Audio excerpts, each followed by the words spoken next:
Cockpit visits during flights were once cherished, although they are now prohibited by strict security measures. Yet a haunting incident stands out.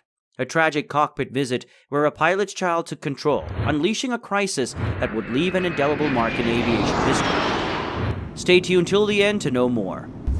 On March 23, 1994, Aeroflot Flight 593 took off from Sheremetyevo Airport in Moscow, bound for Kai-Tak Airport in Hong Kong. The Airbus A310-300 aircraft was carrying 63 passengers on board, along with 12 crew members. 40-year-old Andrei Viktorovich Danilov was the captain of this flight. 33-year-old Igor Vasilyevich Piskaryov was the first officer. 39-year-old Yaroslav Valdemirovich Kurdinsky was on board as the relief pilot. Two of the passengers on board Aeroflot Flight 593 were the children of relief officer Kudrinsky, his 15-year-old son Eldar and 12-year-old daughter Yana. A few hours into the flight, they paid their father a visit in the cockpit, a practice not entirely compliant with Russian aviation regulations, but not uncommon back then.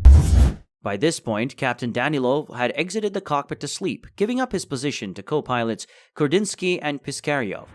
In an unusual and perilous move, Kudrinsky allowed his children to sit in the pilot's seat, granting them a taste of the thrill of handling the aircraft's controls. However, it's important to note that the autopilot was engaged, and Kudrinsky maintained his hand on the autopilot heading controls. His intention was to simply entertain his children, giving them the impression of flying the plane. Yana, the daughter of pilot Kudrinsky, was the first to take the controls. Kudrinsky adjusted the heading on the autopilot to turn the aircraft while she was at the controls, but the autopilot remained engaged.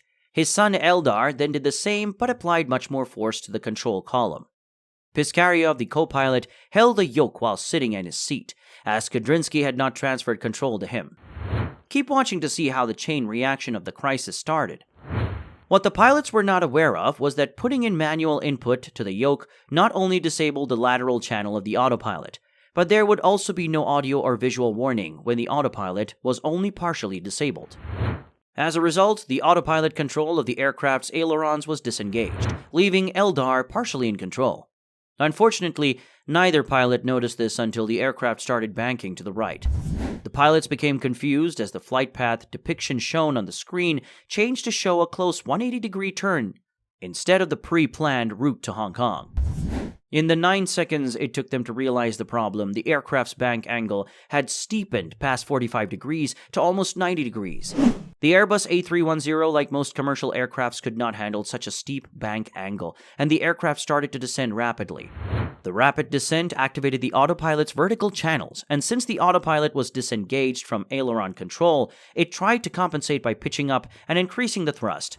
The aircraft began to stall and automatically switched into a dive to recover. The pilots then regained control and attempted to pull out of the dive. They succeeded. But the first officer, who had the least flight hours on an A310, overcompensated by bringing the aircraft to almost vertical angle.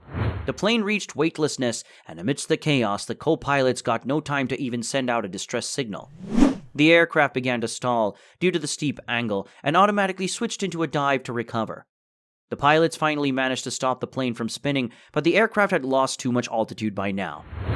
Descending at a rate of 230 feet per second, the aircraft crashed into the Kuznetsk-Alatau mountain range in Kemerovo Oblast. The entire tragic situation had unfolded in just 2.5 minutes. And ironically enough, if both Eldar and Piskaryov would have let go of their controls at the beginning, the autopilot would have taken over and restored a straight-line path, thereby avoiding the accident.